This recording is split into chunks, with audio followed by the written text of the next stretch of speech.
आध्यात्मिक सच्चाई हमें अनोखे सफर पर ले जाती है। ये ऐसा सफर है जो आपका जीवन बदल देगा। ये सफर आपको ज्ञान और सुख की सीमा तक ले जाएगा। आध्यात्मिक सच्चाई का ये कार्यक्रम ध्यान और ध्यान के अनुभवों पर बनाया गया है। ये कार्यक्रम आराम से देखिए और देखते देखते इसके साथ बहते जाइए। इसका विश्लेषण मत कीजिए, इसमें डूब जाइए। हर विचार को दूर कर दीजिए। गहरी सांस लीजिए। बस देखते रहिए। ये सिर्फ आपके लिए है।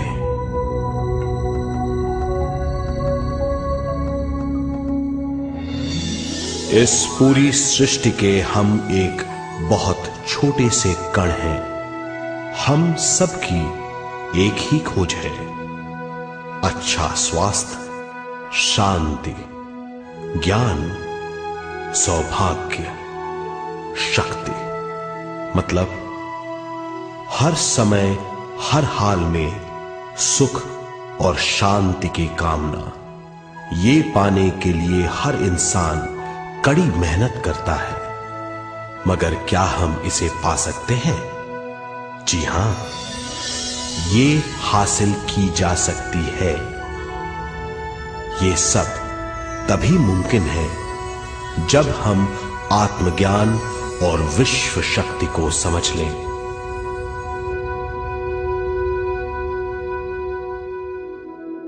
तो चलिए विश्व शक्ति की हम जानकारी लेते हैं।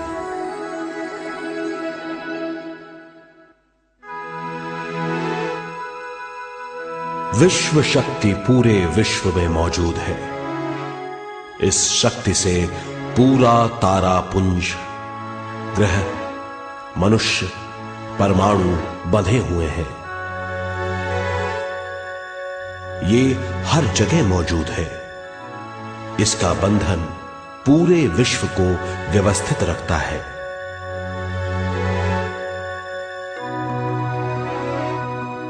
विश्व शक्ति जीवन शक्ति है, दिव्य शक्ति है।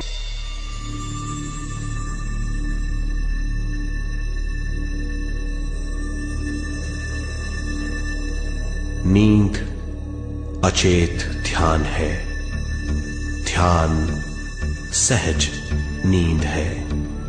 नींद में हमें थोड़ी सी ही शक्ति मिलती है। ध्यान से भरपूर शक्ति मिलती है। ये शक्ति हमारे शरीर की, दिमाग की और बुद्धि की शक्ति बढ़ाती है। छठी इंद्री उजागर करती है और भी बहुत कुछ। इस ज्ञान से बढ़ी हुई शक्ति से हम बिना तनाव के स्वस्थ और खुश रह सकते हैं। हमारी शक्ति बहुत बढ़ जाती है। ध्यान हमारी चेतना स्वयं की ओर आने के सिवा कुछ नहीं है। ध्यान से हम जानबूझकर अपने शरीर से दिमाग तक जाते हैं, दिमाग से ज्ञान और ज्ञान से स्वयं की ओर और उससे भी आगे पहुंच जाते हैं। ध्यान करने के लिए हमें अपनी शरीर की सारी हरकतों को बंद करना पड़ता है, जैसे शरीर का हिलना, देखना, बोलना और सोचना। ध्यान कैसे करते हैं, आइए देखते हैं।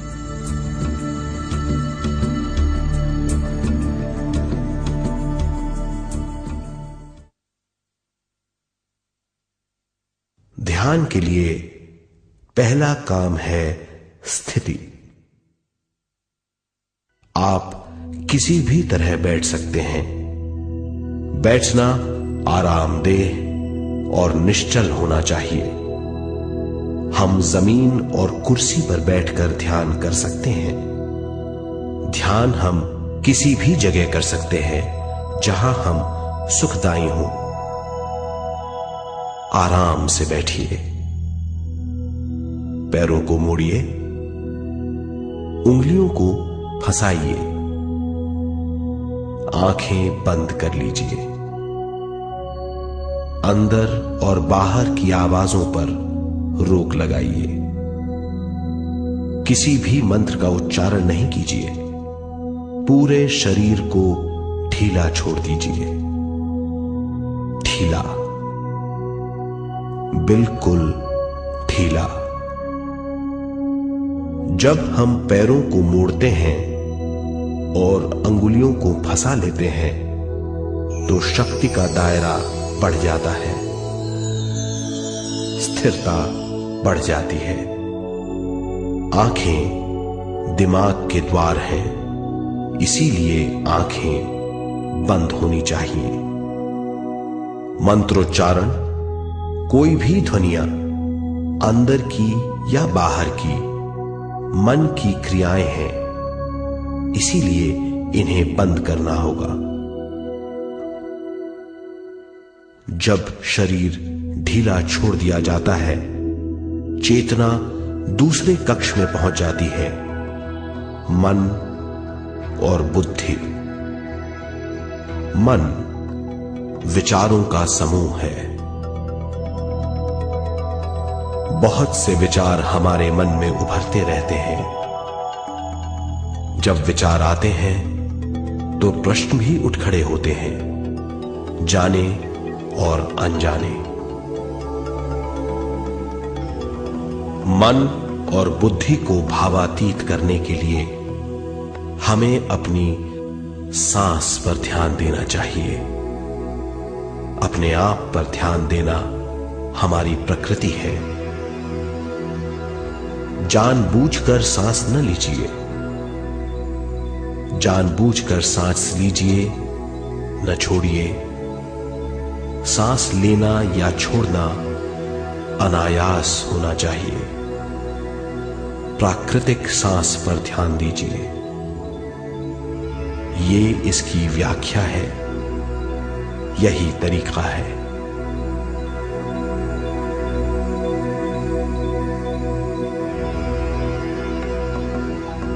विचारों का पीछा मत कीजिए। विचार, सवाल, उनसे चिपक मत जाइए। विचारों को हटा दीजिए। सांस पर पुनः ध्यान दीजिए। प्राकृतिक सांसों पर ध्यान दीजिए। सांसों में खो जाइए। इसके बाद सांसों की गहराई कम होती जाएगी। धीरे धीरे सांस हल्की और छोटी होती जाएगी।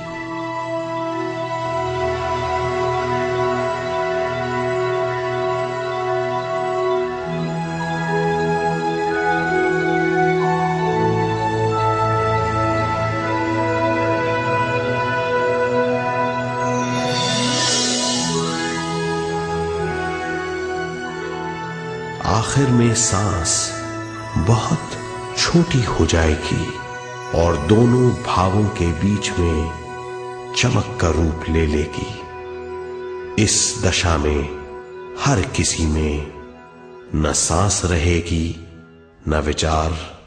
वो विचारों से परे हो जाएगा। ये दशा कहलाती है निर्मल स्थिति या बिना विचारों की दशा।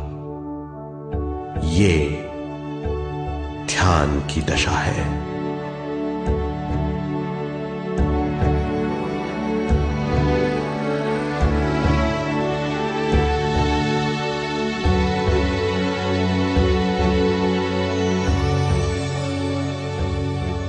ये वो अवस्था है जब हम पर विश्व शक्ति की बौछार होने लगती है। हम जितना ज्यादा ध्यान करेंगे उतनी ही ज्यादा विश्व शक्ति हमें प्राप्त होगी।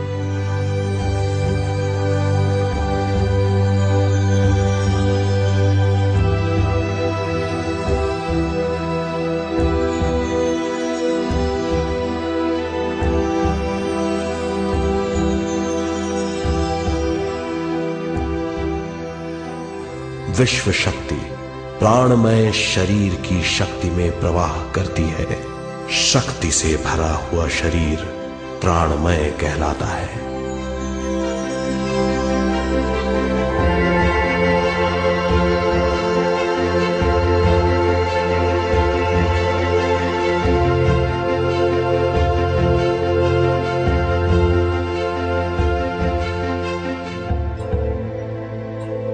प्राणमय शरीर में 72,000 से ज्यादा रंग रहित नाड़ियां या शक्ति की नलियां होती हैं जो पूरे शरीर में फैली हुई हैं।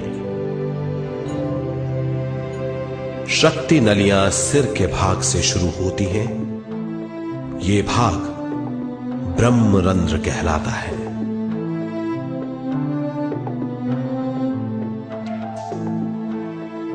ये नलियां सारे शरीर में पेड़ की जड़ों और डालियों की तरह फैली हुई हैं।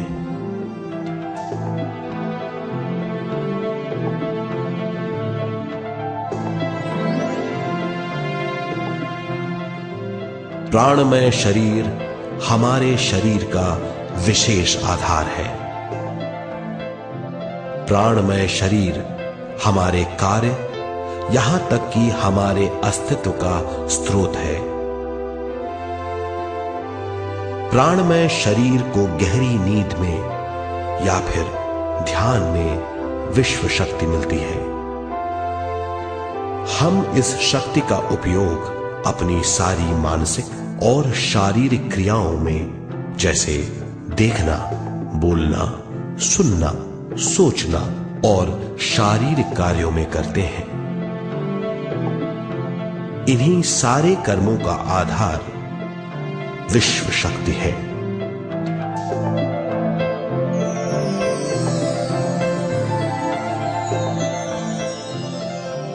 विश्व शक्ति का बहाव केवल हमारे विचारों पर आधारित है। जब हम सोचने लगते हैं तो विश्व शक्ति का बहाव रुक जाता है।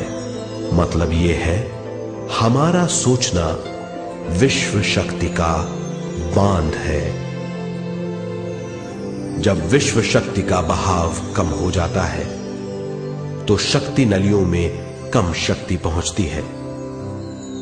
ये कमी हमारे शरीर की शक्ति में रंग रहित सूक्ष्म धब्बे डाल देती है।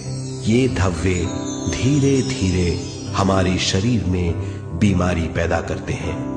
मतलब ये है कि हमारे प्राणमय शरीर में शक्ति की कमी सारी बीमारियों की जड़ है।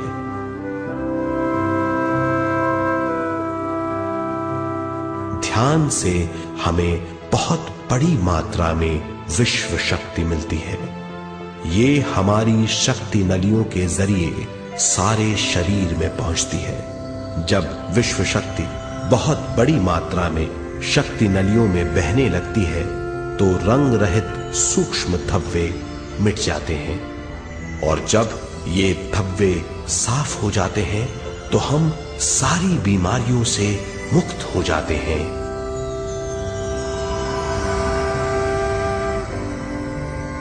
जब ब्रह्मरंध्र में शक्ति बहने लगती है तो हमें सिर में और सारे शरीर में भारीपन लगने लगता है। जब शक्ति हमारे नलियों को साफ करने लगती है तो हमें उस हिस्से में खुजली या दर्द का आभास होता है। कभी कभी हमें भौतिक शरीर के कई हिस्सों में दर्द भी महसूस हो सकता है। इन दर्दों को दूर करने के लिए हमें दवा लेने की जरूरत नहीं है। ज्यादा ध्यान करने से ये दर्द दूर हो जाते हैं।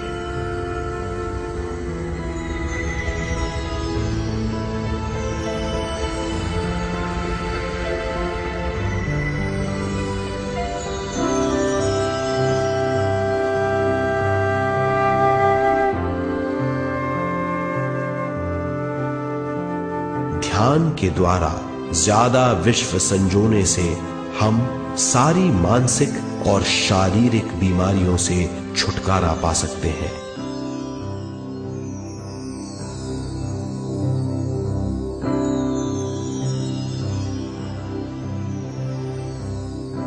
अगर हम पिरामिड के अंदर बैठकर ध्यान करें तो ध्यान की अवस्था साधारण से तिगुनी जल्दी पहुंच जाती है। अब हम ये मालूम करेंगे कि पिरामिड और पिरामिड की शक्ति क्या है।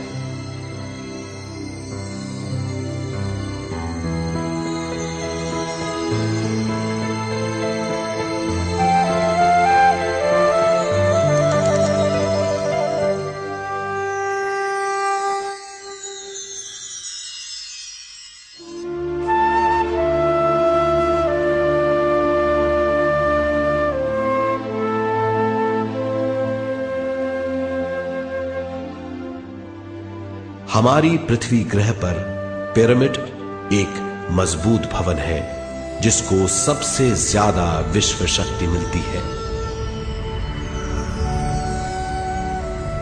पिरामिड का कोण 52 डिग्री 51 मिनट है। इस कोण की बदौलत इसे सबसे ज्यादा विश्व शक्ति मिलती है।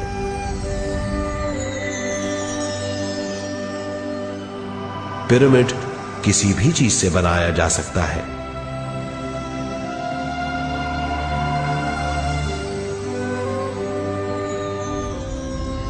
पिरामिड को सही दिशाओं में रखना आवश्यक है। उत्तर, दक्षिण, पूरब और पश्चिम।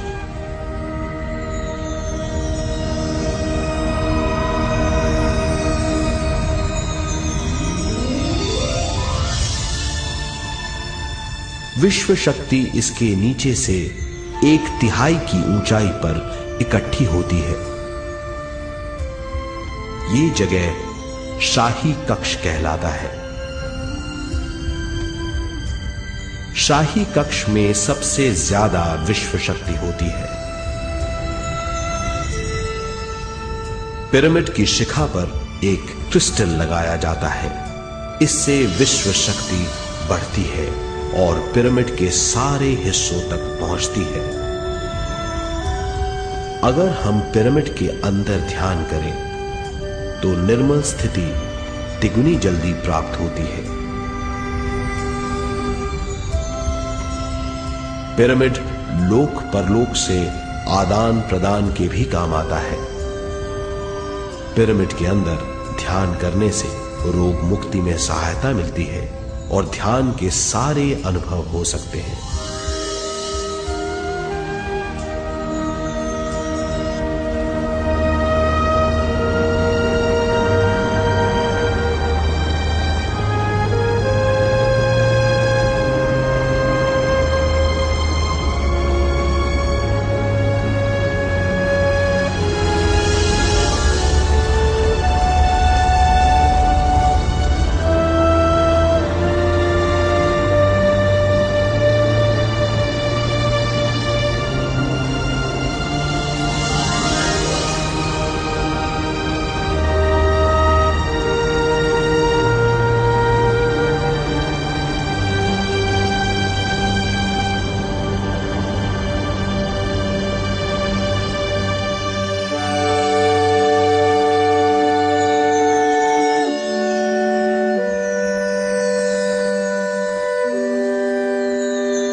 आइए अब तक हमने जो समझा है उसे एक बार फिर दोहराते हैं। ध्यान स्वयं की ओर आने की यात्रा है। इसके लिए हमें शरीर को उत्कृष्ट बनाना पड़ता है। आरामदेह तरीके से बैठने से हमारा शरीर शिथिल हो जाता है और चेतना को भावातीत बनाने में सहायता मिलती है। अपनी प्राकृतिक सांसों पर ध्यान देने से हम अपना मन भावातीत बना लेते हैं जब हमारा शरीर भावातीत हो जाता है तो विश्व शक्ति बहने लगती है।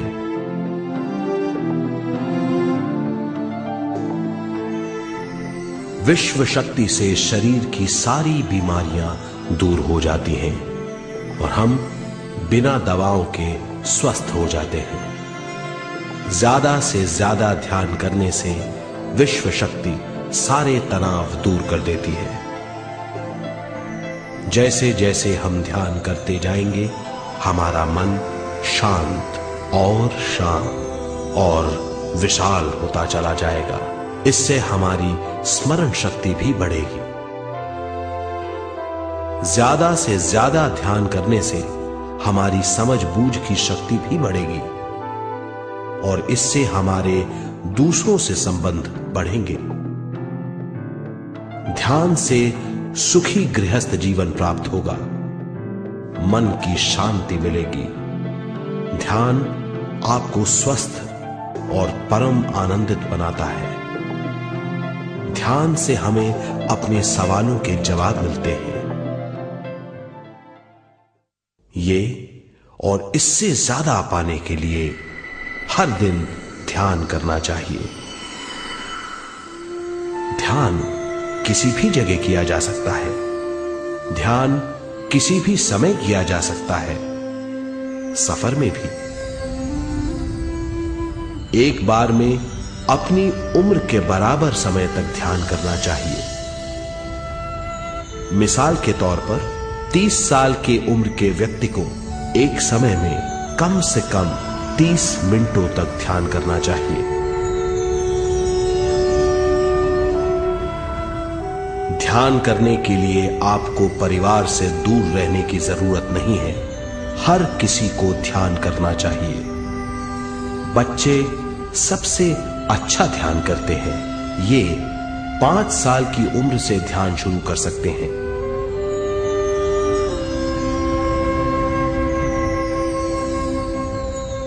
ध्यान करने के लिए आपको किसी गुरु या मास्टर की जरूरत नहीं है। आपका गुरु या मास्टर आपके भीतर है। आपका सांस आपका गुरु है। ये सबके लिए है।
ध्यान हमारी चेतना की स्वयं की ओर जाने की यात्रा है। स्वयं तक पहुंचने के लिए हमें मन और शरीर को उत्कृष्ट बनाना पड़ता है। जब हम स्वयं पहुंच जाते हैं, तब हमें भरपूर विश्व शक्ति मिलती है। ज्यादा विश्व शक्ति हमें ज्ञान के क्षेत्र में ले जाती है। ज्ञान या बोध क्या है, इस पर विचार करते हैं।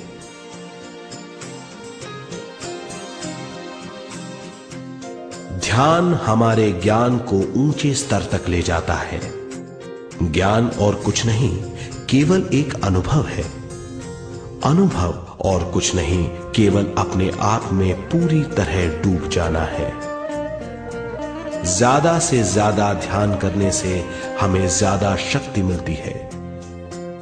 इस ज्यादा शक्ति से हम हर चीज में ज्यादा ग्रस्त हो जाते हैं और इस तरह हम ज्यादा ज्ञान प्राप्त करते हैं।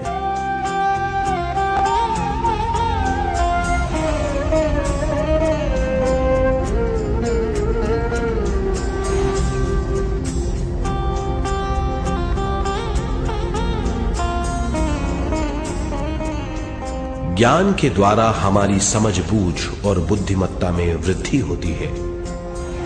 इस समझ बूझ से हम समझ जाते हैं हम केवल शरीर और मन ही नहीं है। हम समझ जाते हैं कि हम एक अद्भुत जीव हैं और ज्यादा समझ के द्वारा अपनी समस्याओं से छुटकारा पा सकते हैं। ज्यादा शक्ति और ज्यादा ज्ञान हमारी चेतना का विस्तार करता है। चेतना का विस्तार ही आत्मा का ध्येय है।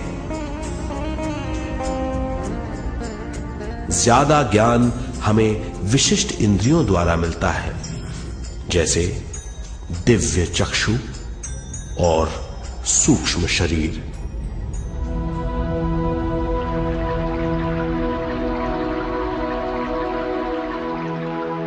दिव्य चक्षु हमारी आत्मा का बहुत ही शक्तिशाली माध्यम है। ये परलोक की वास्तविकता देखने, महसूस करने और सुनने का बहुत ही शक्तिशाली साधन है। आत्मा की ये तीन प्रक्रिया ही दिव्य चक्षु हैं।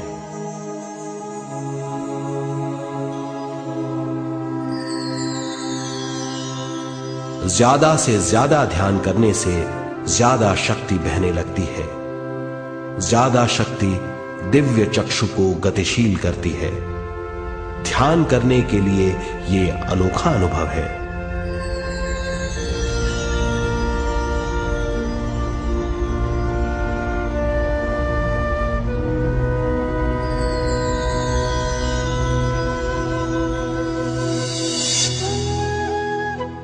दिव्य चक्षु जब गतिशील होने लगता है, तब हमारे मस्तिष्क यानी माथे पर खिंचाव और खुजली होने लगती है।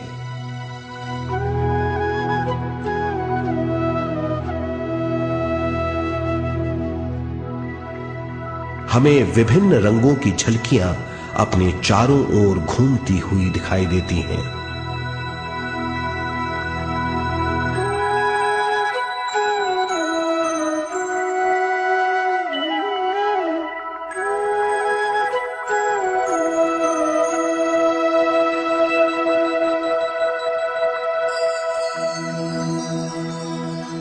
हमें फुसफुसाहट और चलने की आवाजें सुनाई देती हैं।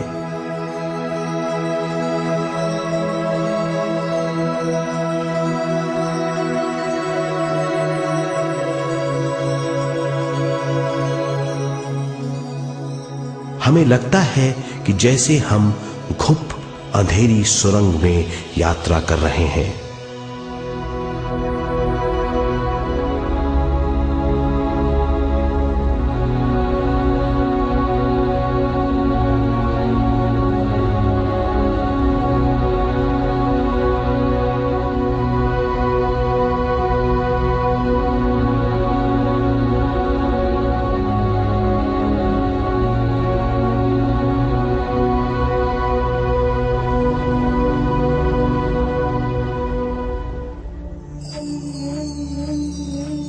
जब हम ज्यादा ध्यान करते हैं तो हमारे प्राणमय शरीर को काफी दिव्य शक्ति मिल जाती है, जिससे हमारे दिव्य चक्षु की सिद्धि हो जाती है।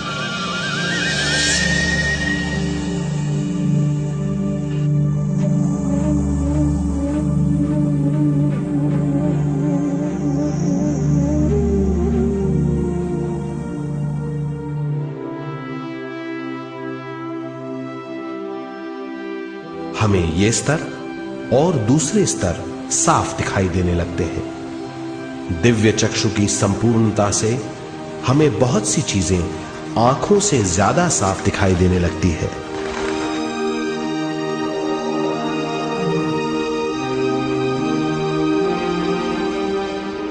हमें दूसरे स्तरों की वास्तविकताएं दिखाई देने लगती हैं। हमें दिखाई देती हैं वो चीजें जो 5 ज्ञानेंद्रियों से भी दिखाई नहीं देती। हम महसूस करते हैं वो बहुत सी चीजें जो शब्दों में बयान नहीं की जा सकती।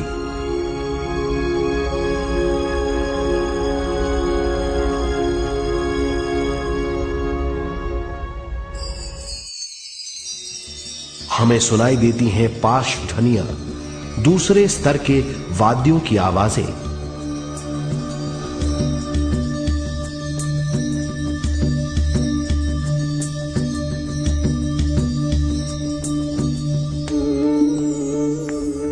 हमें दिखाई देते हैं वो महापुरुष जिनका शारीरिक रूप हमारे साथ नहीं है।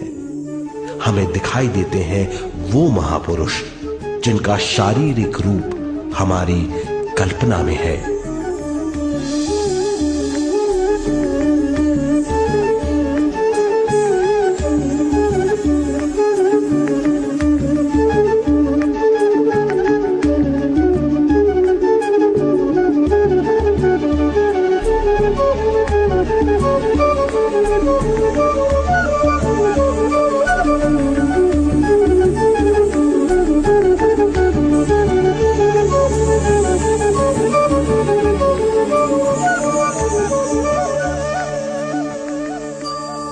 और अधिक ध्यान करने से हमें वो महापुरुष तीव्र ज्योति के रूप में दिखाई देते हैं।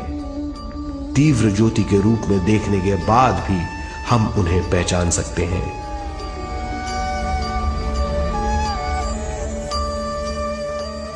हम महापुरुषों का संदेश सुन सकते हैं।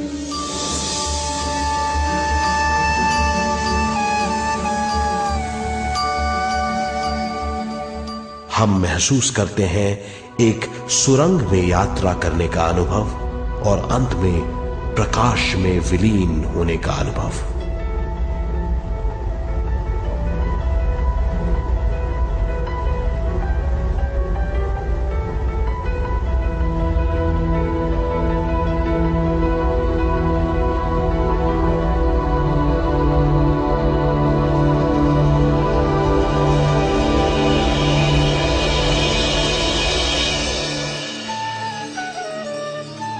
हम जानते हैं कि दिव्य चक्षु के अनुभवों के द्वारा हम अपनी सारी समस्याओं का समाधान महापुरुषों द्वारा भेजे गए संदेशों से कर सकते हैं या दूसरे लोगों की वास्तविकताओं द्वारा एक अनुभव के रूप में।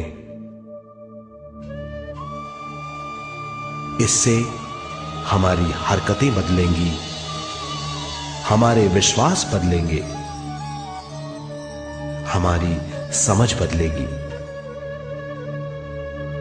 दिव्य चक्षु के इस अनुभव से हमारे सामने मौजूद भौतिक स्तर का बोध बदल जाएगा।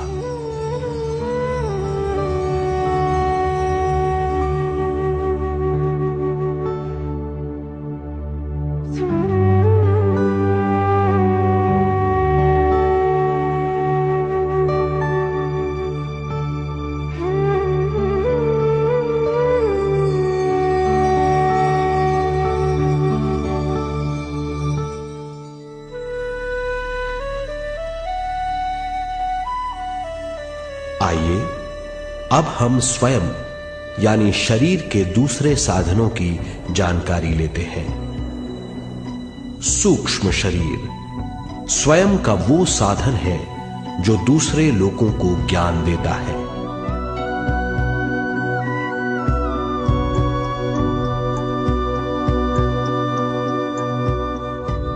सूक्ष्म शरीर हमारी चेतना का दूसरा रूप है। हमारे भौतिक शरीर जैसा साधारण स्थिति में चेतना हमारे पूरे शरीर में मौजूद रहती है।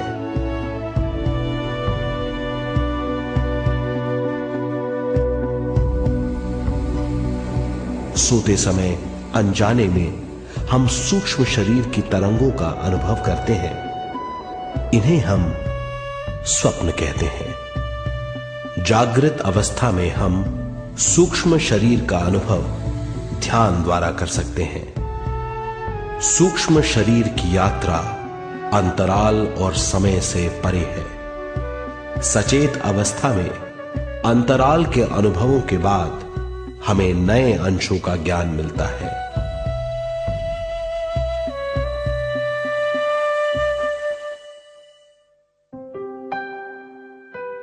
ध्यान में भरपूर विश्व शक्ति मिलने के बाद चेतना जो हमारे पूरे शरीर में फैली हुई है, एक बिंदु की ओर जाने लगती है।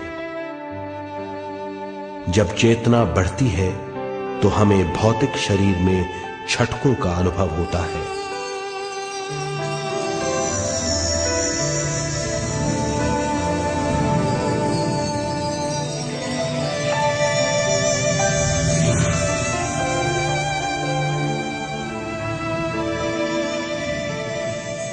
ऐसा लगता है जैसा हमारा शरीर तैर रहा हो। लगता है हमारे हाथ पैर है ही नहीं। हमें अपना शरीर पंख की तरह हल्का लगने लगता है। ये पारलौकिक शक्ति कहलाती है।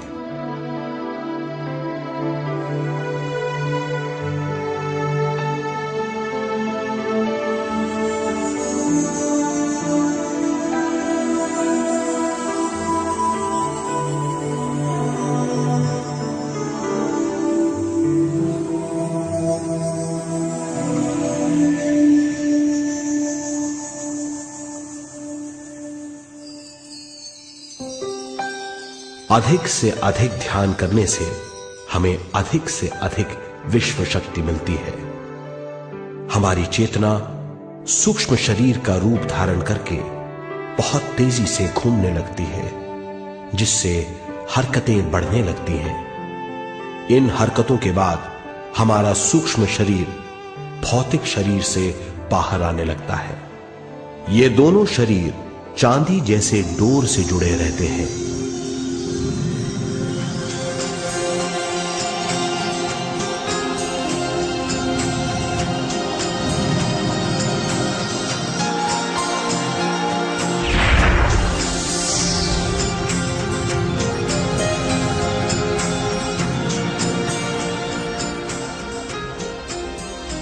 ये चांदी की डोर और कुछ नहीं, तेज गति से थड़थड़ाती हुई चेतना है, जो भौतिक शरीर से सूक्ष्म शरीर को और सूक्ष्म शरीर से भौतिक शरीर को संदेश देती रहती है।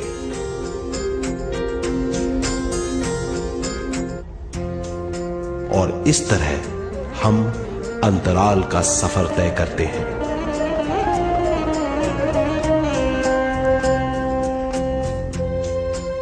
अंतराल की यात्रा हमारी चेतना की जाने और अनजाने लोगों की यात्रा है।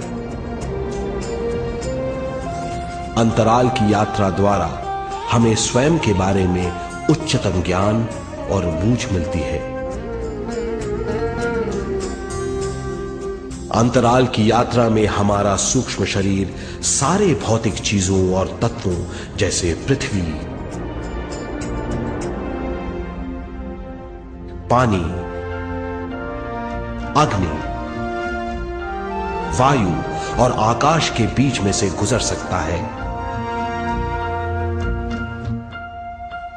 सूक्ष्म शरीर सारे लोगों के बीच से निर्भीक गुजर सकता है।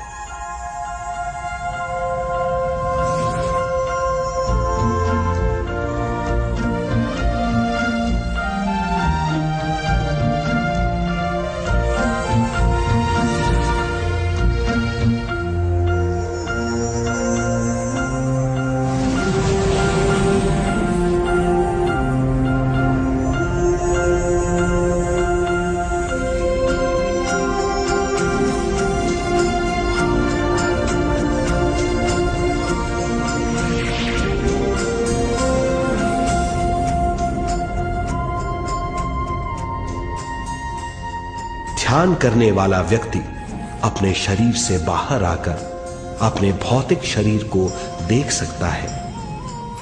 इससे उसे उच्चतम बोध होता है।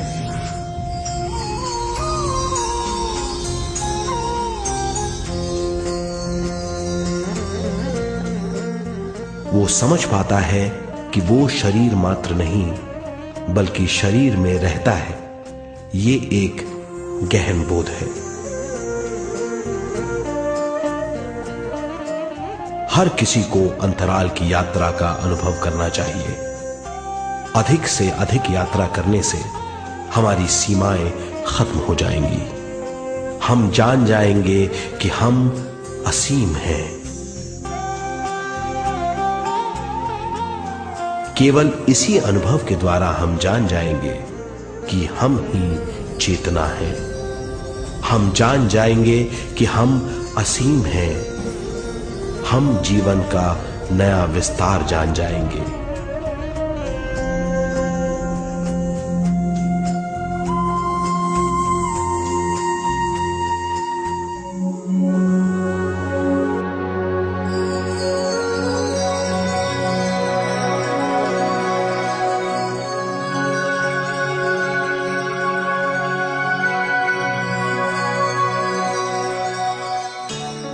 ज्यादा से ज्यादा ध्यान करने से हमें ज्यादा विश्व शक्ति मिलेगी। विश्व शक्ति द्वारा अपने हर काम में क्रियाशील होने की हमारी क्षमता बढ़ती है। शरीर, मन और स्वयं से ज्यादा क्रियाशील होने से हम हर स्थिति को पूरी तरह समझ पाते हैं। ये समझ और कुछ नहीं, ज्ञान है।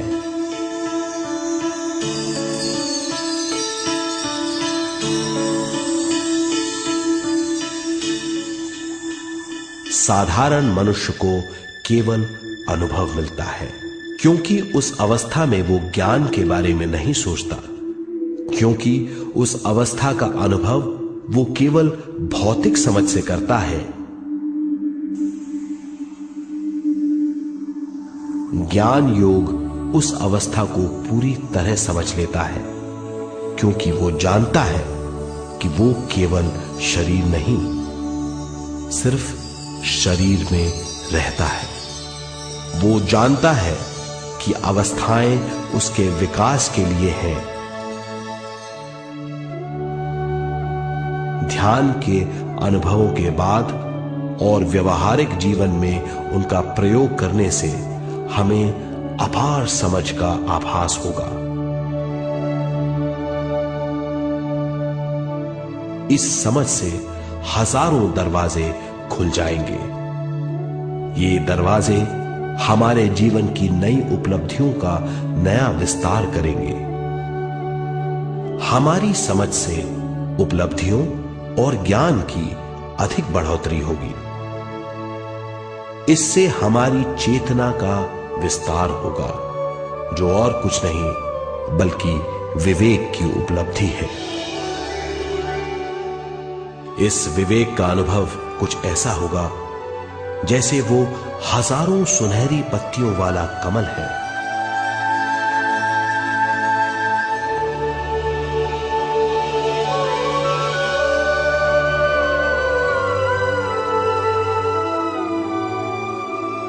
हर एक पत्ती समझ की एक नई मात्रा होगी।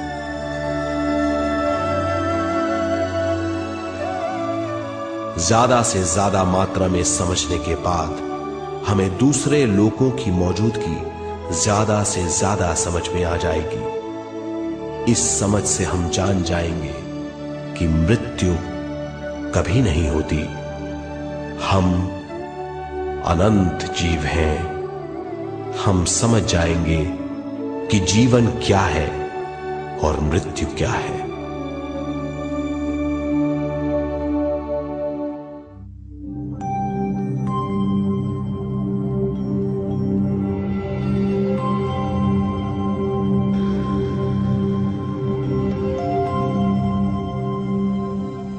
हम इस धरती पर विश्व चेतना की एक कण के रूप में आते हैं।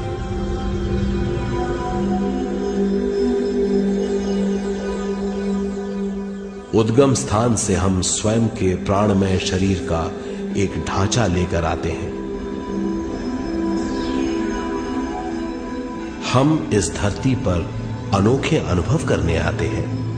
अपने अनुभवों के लिए हम एक गर्भस्थान या कोख चुनते हैं। हम माता पिता, वातावरण और हालात चुनते हैं। जीवन का पूरा ढांचा स्वयं को मालूम होता है। मां को चुनने के बाद चेतना का एक कण मां के गर्भस्थान में प्रवेश करता है। चेतना का मां के गर्भस्थान में प्रवेश होने के बाद गर्भस्थ शिशु में प्राण आते हैं।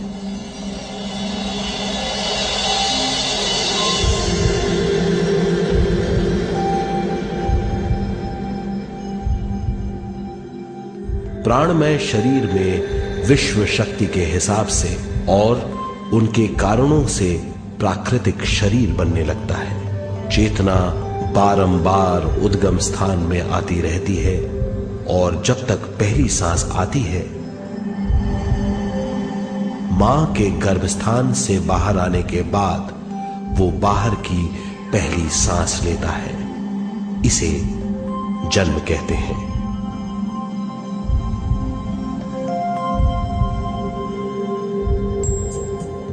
पहले दिन से 7 वर्ष तक हमें उद्गम स्थान का आभास रहता है। 7 वर्ष की उम्र से दिमाग अपना आकार लेना शुरू करता है। 14 वर्ष में ये क्रिया पूरी हो जाती है। बुद्धि की क्रियाशीलता 14वें वर्ष से शुरू होकर 21वें वर्ष में संपूर्ण हो जाती है। 21वें वर्ष से 28वें वर्ष तक मनुष्य शरीर, दिमाग और बुद्धि के मिश्रण का अनुभव करता है। 28वें वर्ष की उम्र से जीवन उसकी स्वयं की बुद्धि पर निर्भर करता है।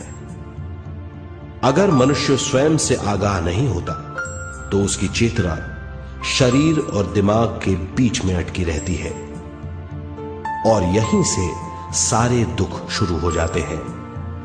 वो हालात समझ नहीं पाता। इससे हर बात सोचनीय हो जाती है। वो अपने आप को गुप्त कठोरता के आंचल में छुपा लेता है। कठोरता विश्व शक्ति के बहाव को रोक देती है, जिसके कारण वो शारीरिक बीमारियों के दबाव और तनाव में फंस जाता है। वो अपना जीवन बिना सावधानी के बिताता है। वो अपने जीवन का उद्देश्य नहीं समझ पाता। वो बचपन से जवानी, जवानी से बुढ़ापे तक जीवन बिताकर पृथ्वी से सिधार जाता है। वो अपने जीवन का उद्देश्य पूरा नहीं कर पाता।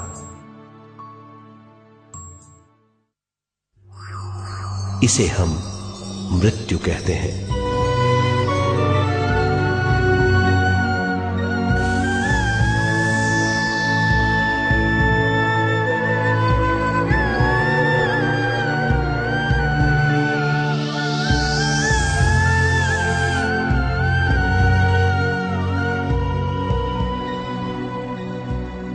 मृत्यु के बाद भी उसके दिमाग का कठोर स्तर, गलत बूझ चेतना को उद्गम स्थान नहीं पहुंचने देती।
गलत बूझ के कारण अपना स्वर्ग और नरक खुद पैदा कर लेता है और छोटे दर्जे का आध्यात्मिक जीव बनकर रह जाता है।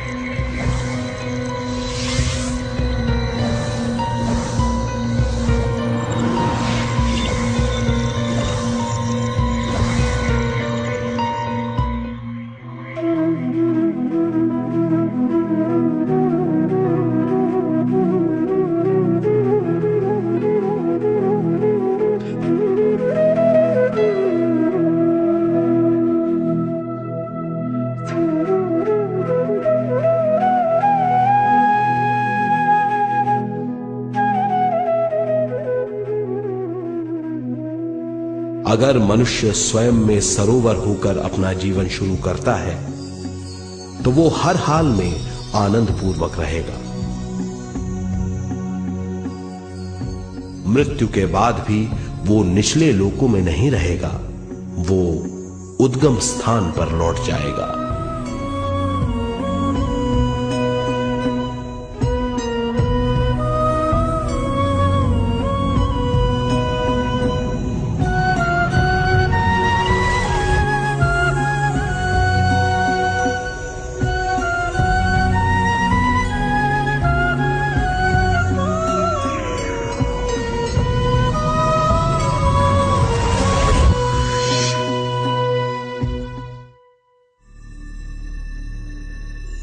दिव्य चक्षु अनुभव और सूक्ष्म शरीर अनुभवों से ज्यादा ज्ञान प्राप्त होता है। इस ज्ञान से जीवन और मृत्यु का अर्थ समझ में आता है। शरीर, दिमाग, बुद्धि, स्वयं और जीवन की शक्ति अच्छी तरह समझ में आएगी। मनुष्य समझ जाएगा कि चेतना विश्व शक्ति और ज्ञान का मिश्रण है। चेतना शक्ति और ज्ञान पाने के लिए पृथ्वी पर आती है। सदा सच्चाई के सहारे जीने से मनुष्य पूरी सृष्टि की निर्माण व्यवस्था को पूर्ण रूप से समझ सकता है।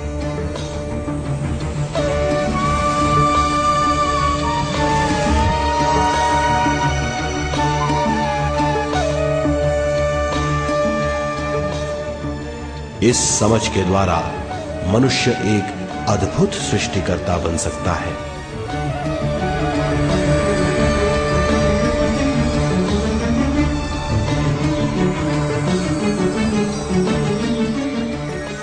और फिर मनुष्य का हर वाक्य ब्रह्म वाक्य होगा। वो जो सोचेगा वो संपूर्ण होगा। उसका हर कार्य एक नया आविष्कार होगा। यही है ज्ञान बोध।